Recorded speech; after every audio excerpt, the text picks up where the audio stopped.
It's Monday, so welcome back to the Joust About Careers podcast. This is the place to learn about careers from the people who are actually doing the work every day. I'm your host, Brian Brott, and my guest today is Jae Sutherland, a 2004 Van Buren graduate who is an area engineer for the U.S. Department of Agriculture and Natural Resources Conservation Service. Jae shares what she does as a civil engineer, how attending a camp at Notre Dame contributed to where she is today, and much more. Whether you are interested in an engineering career or are still exploring your options, I hope that what Jae shares today will help all of you make better career decisions and have fulfilling career journeys. Enjoy the show.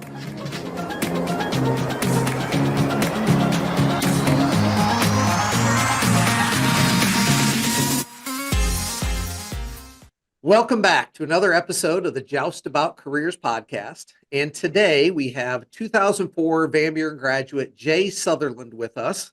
And she's going to be talking about her job as a civil engineer for the USDA and the Natural Resources Conservation Service. So, Jae, thank you very much for joining us today. I'm very interested to hear about this career because I don't think this is one that many people know much about. So I'd like to start out by learning more about what does a typical day in this career look like for you? So currently I'm a managing civil engineer, which means I supervise a staff of 3 other engineers and 3 civil engineering technicians. So my day-to-day is a lot of troubleshooting, answering questions that go above the level of my current civil engineers. I probably spend half my time on the phone right now, troubleshooting for different projects or questions about NRCS. My civil engineers, which is what I used to be, they spend probably 50% of their time out in the field actually doing construction work and then doing actual design work.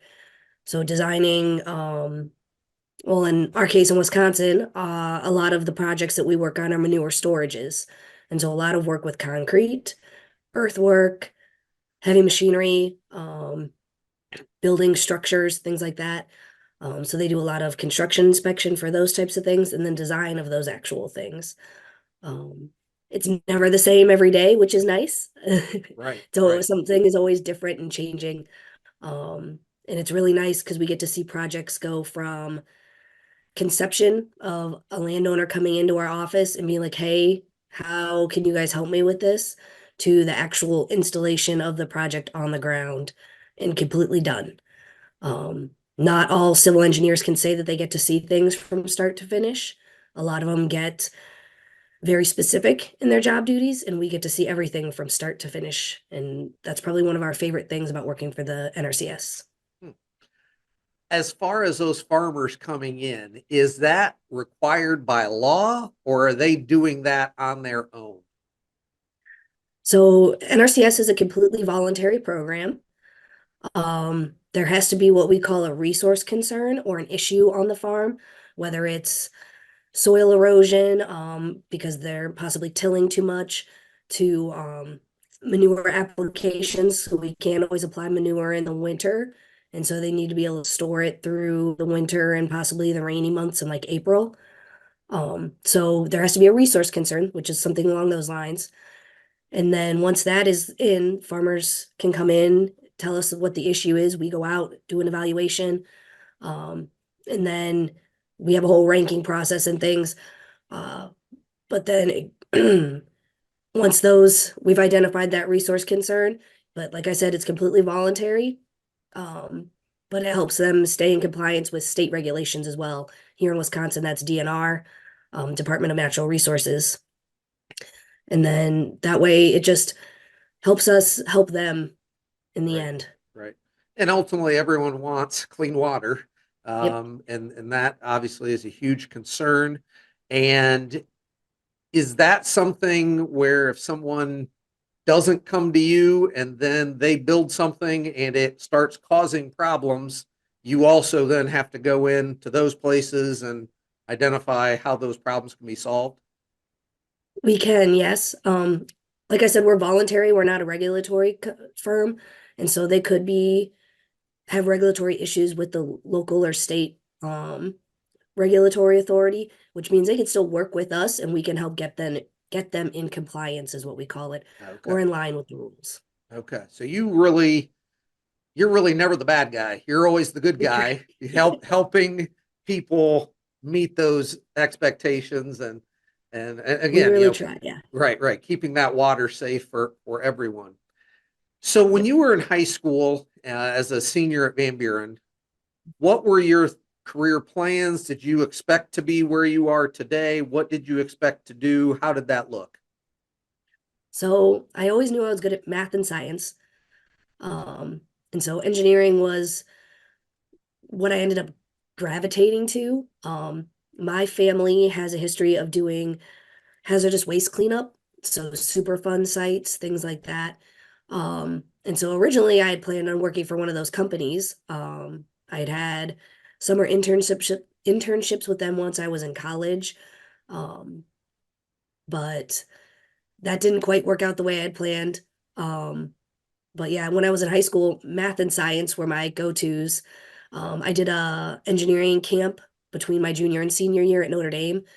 And so that touched on a lot of different aspects of engineering. We got to do coding and some aerospace stuff, a little bit of everything just to get an idea of what the different disciplines within engineering did. And that helped me realize that I wanted to do something with natural resources or more out in the field than just computer programming or running models or software, that type of thing. I still do plenty of computer work even now with AutoCAD, but I do get to do work in the field and work with natural resources, which is what I wanted. Right. Well, and I'm sure, with civil engineering, I think most of us, we think, roads and bridges. Obviously, what you're doing is related to civil engineering. Are there other aspects of civil engineering that we might not typically consider? When I think civil engineering, I think about roads and bridges too, but also concrete, which is what I do a lot of.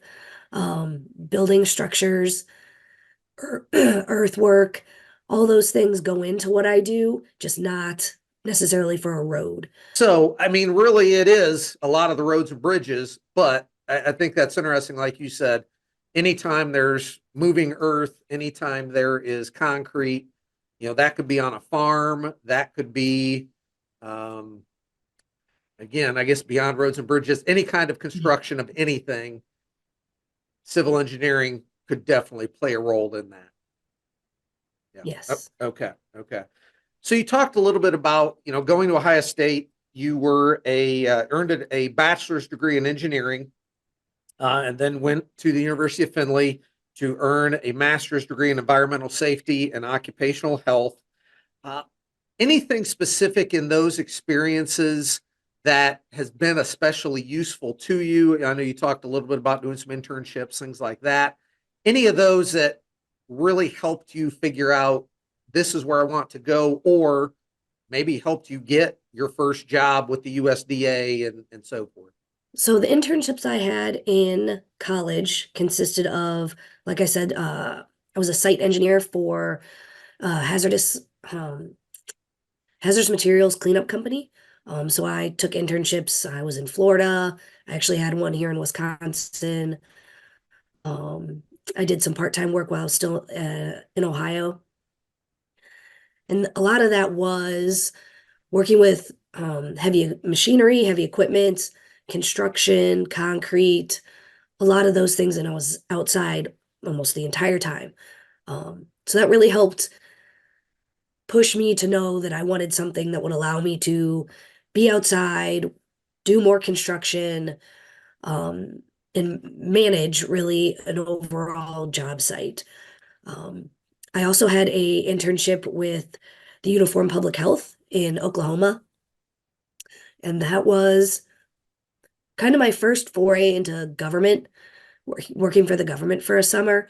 Um, that one was a little more low key. I didn't get to go outside quite as much, but we did do construction. We installed water systems on tribal land, and so that was interesting construction. The crew that I worked with in that case did a lot of the construction themselves instead of farming it out, hiring an outside firm to do the work. So that was nice too, to actually be part of that design and installation process. So that was also nice to be part of the design process, and that was my first time being more involved in that side of things versus just um, seeing the construction side of a project somebody else had designed. How did you get into that position? Was that something that, being at the University of Findlay, I wouldn't think that's, did they reach out to the University of Findlay and say, hey, we have this opportunity, or was there a job board somewhere that you found it? How did you find that? So the environmental company I worked for, Ohio, University of Findlay has a graduate program which is what I was in, that a lot of hazardous companies would pick up, but they're health and safety officers. And so that's where I have friends that are alumni from Findlay that work for like BP and ExxonMobil as their health and safety officers on their refineries. And so this environmental remediation company hires health and safety officers as well. And so with my master's degree in the environmental safety and occupational health and my engineering degree, they picked me up because I served both duties on smaller job sites. So Okay. I was the health and safety officer as well as the site engineer. So I did that for a couple of summers. And in that case, my in had actually been my father. He worked for environmental remediation companies before he became a professor. And so he knew some of the guys that worked for that company, and they were looking for somebody, and he mentioned me. Right. Um, but so that was how I got in on that one. So those relationships always useful. And again, great to have a dad who's Yep. in the field. That definitely helps. But I'm sure now over the years that you've worked in the field, you have, many, many other connections.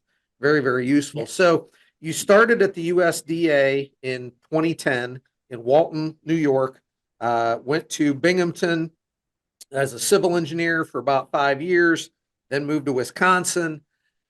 Tell me a little bit about that ladder and how that all worked. Was it a smooth transition in all these? How difficult was it to go to New York and then go to Wisconsin? Tell us a little bit about that. Sure. So when I graduated with my master's, the company I was working for had downsized, the environmental company, and the market had crashed that year as well. So I'd had a really hard time trying to find a new job. Um, so I went on USAJobs is the government's hiring board. So I went on there and basically looked for anything that had engineering in its title. Um, and civil engineering technician is one of those careers that you don't have to have an engineering degree to get in, but it looks nice on their side. And so I applied for a job in Walton, New York, which Walton, New York is it's it has a lot of benefits. So it's part of the New York City watershed, which means that all the water that falls in that area is what serves the city of New York, and it's the drinking water. So in New York, instead of building a multi-billion-dollar water treatment facility, they funneled the money into the watershed north of there. So everything north of New York City in that watershed is 100% funded to fix resource concerns. So the workload in that area is very, very high. So what that meant for me is I was never not busy. So I started out there as a green engineer. I had some construction experience, but I stepped into a role where most of our offices, so we have an office in every county, has like 3 or 4 people. This office had a dozen technicians, a dozen planners, like beyond the workload of just about anywhere else I've ever worked. So as a training ground, it was awesome. I got to learn everything, touch everything, start everything from scratch all the way to the end. Wonderful learning experience. Great way to start my career. So I did that for about a year and a half before a job opening in Binghamton, New York. So still with the government. So I moved from Walton to Binghamton, Still a pretty high workload, but not everything was 100% funded anymore. NRCS's goal is about 75%, um, which just means that NRCS helps pay for the projects that we install at a certain rate. Um, so I moved up there and I became a field engineer. That was also a huge learning experience. I went from having a dozen different technician types to bounce ideas off to mostly just me and one other person. Um, so I really learned how to make decisions, stand on my own, accept any decisions that I made, fix things that I messed up and try it again. I really enjoyed working there, and that was a great experience. But after about 5 years, I was ready for something more, more challenge. I had taken some, they're called details or temporary promotions, which means that with the government, when a position is vacant until it can gets filled, somebody can step into that role for a short period of time and kind of like try the job out. And so I took a temporary promotion as what's called an area engineer, which means it's the manager of the engineering staff in an area. So I did that for about 4 months and realized that I liked the role that I was playing, but I didn't necessarily want to stay in New York anymore. I had just gotten married, was ready for something different. My husband was ready for something different. And so I started looking for area engineer jobs outside of the Northeast, someplace in the Midwest. I didn't necessarily have to come back to Ohio. Most of my family still lives here, but I wanted to get back to the Midwest area. And that's how I found a job in Wisconsin, here in Appleton, as a area engineer. So I stepped into that role, and to begin with, I only had 4 staff, and now I have 6. Possibly growing again here in another couple of months as we're doing some rearranging. Um, so I stepped into that role, gosh, about 7 years ago. Time flies. Um, and I've just about loved every minute of being an area engineer. I have a great staff. Um, I also just recently took another one of those temporary promotions, to what's called a uh, area conservationist, which means that instead of just overseeing the engineering type staff, I oversaw discipline leads in everything.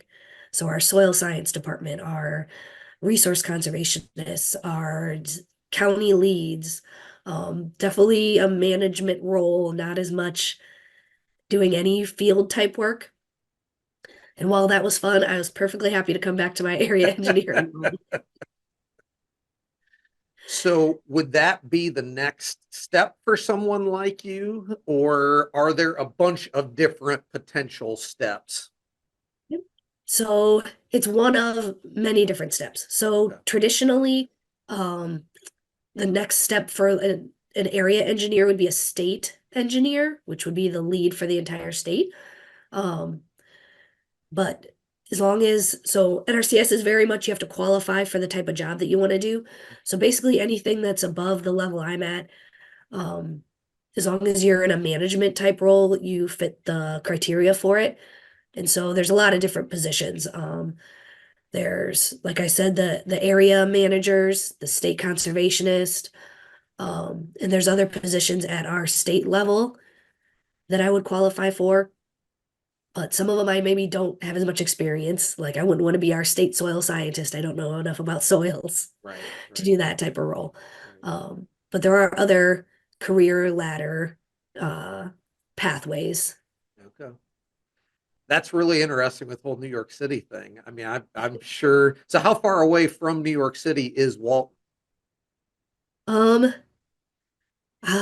when we used to drive it, it took about 2.5 hours because of traffic and everything else. Okay, I think, okay. like, as the crow flies, it was probably much shorter of a Right, distance. right, But yeah, the closer you got, the worse traffic got. right. How often did you have to go into the city? For work, I didn't really have to go. Usually, we did have an office on Long Island, and they would come fly up to us. Actually, they would get on a plane and fly to Okay, Binghamton because it was okay, shorter. okay. Um, We had another engineer that was down farther in closer. I can't remember the name of the town he was in, but he was much closer. So he was only like an hour out. So he usually Okay. handled the stuff in New York City. Okay. Okay. Okay. That's interesting. You talked a little bit about going to that camp at Notre Dame when you were still in high school. Are there, I guess, anything else like that, or if you can maybe even talk a little bit about that experience, and or does the USDA and the NRCS, do they have any programs for high school students that might be good for them to get involved in before they even finish high school? So like I said, Notre Dame had that. I think it was like a month-long engineering type camp. Um, the USDA does internships for college students, but for high school students, there's what's called Earth Team volunteers, which means that any of our local offices, which there is one in Findlay, last I heard they did have an engineer there, but they might have left. I don't remember. Okay. So as a high school student, you can go in and ask if you can volunteer or job shadow or just spend time talking to the DC, the district conservationist. That's the name of the county lead. There's nothing set structure for those ones. It's more of a job shadow, kind of see what we do type of thing. So I take students out all the time that come in and have an interest and want to know more about what we do. And so they'll job shadow me for a day or a week, shadow my staff if they want to spend more time in the field. It's a good way to see what other careers there are out Mhm. there. Yeah. Yeah, that sounds really good. And so, yeah, I guess I've seen that we have a USDA office in Findlay, but I can't say I've ever been there or had a reason to go or anything Yep. like that. Now, you talked a little bit about AutoCAD, I think a little bit ago, and on your LinkedIn profile, you talked about AutoDesk, GIS. It's a software system that's globally based and you input different data sources to it. So God, any kind of data you could think of. I use it a lot for mapping. And so it has all the roads, contours of uh, Earth's contours, so you get mapping of elevations. Um, you can do census data. You can do all sorts of things. Anytime you probably see a map anywhere, probably GIS based. Okay. There's just so many things you can do with that software. So those platforms that you talked about, GIS included, are those things that you more learned about in college? Is there anything a kid could do now? I know, Mr. Daniels is intro to engineering and some of his design classes. I think they do use AutoCAD. I guess, is there anything else kids could or should be doing if they want to get into civil engineering as far as learning these platforms? I highly encourage students to, if you can't do both AutoCAD and GIS, they're both computer integrated systems. So once you learn one, it's pretty easy to translate some of that knowledge into the other software. So I encourage students to at least get familiar with what the programs are. Um, I did take college courses in both of those platforms, but I'm pretty sure a lot of high schools, like Mr. Daniels, is doing a computer software program. Any students that are taking post-secondary classes can take them. I know the University of Findlay does teach a GIS course because that's where I took my first GIS course. Okay. Um, and I don't know if they still do the VOED with the Findlay High School, but they were teaching AutoCAD classes Okay. when I was in Yeah. high Yeah. school. Millstream. Yeah. They're Yep. the engineering program. Yeah. I'm sure they do talk about that. Okay. So, yeah, definitely a good, there are things they can be doing now to start getting experience with those platforms before they're actually in college or out in the work field. Very Yes. good. So, very interesting, Jay. And as we wrap up, last question I always ask: is there anything that you now know about careers that you wish you had known when you were back in high school? I wish I would have done more job shadowing or not been afraid to ask questions of people that were in careers that I thought I would have liked. I mean, I like what I'm doing now. I love what I'm doing now, but at the same time, wish I could tell my 16, 17-year-old self, don't be afraid to ask. Don't be afraid to job shadow. Like, as an adult now, I love taking people with me, showing off what I do. And I think most adults feel the same way. It's like, I like my career and I wish I could talk about it more. So I just don't be afraid to ask questions and put yourself out there to adults that have a career that you might like. Right, right. Yeah, I think that's great advice. And Jay, I really appreciate you sharing all of this. I'm thinking roads and bridges the entire time. I'm not thinking farmers in Wisconsin, as Yep. far as, civil engineers and what they do. So you exposed me to some new ideas and opportunities, and I'm sure that there are students out there that have learned much more than they knew previously as well. So thank you very much for sharing about your career, and good luck as you continue on your career journey. Thank you very much. Thank you for making the Joust About Careers podcast part of your day. I hope you learned valuable information from this career story. And to be sure you don't miss upcoming episodes, please click subscribe on YouTube or your favorite podcast platform so you'll know when the next episode is released. Thank you for spending a portion of your day with me. And as always, come back next week to learn even more just about careers.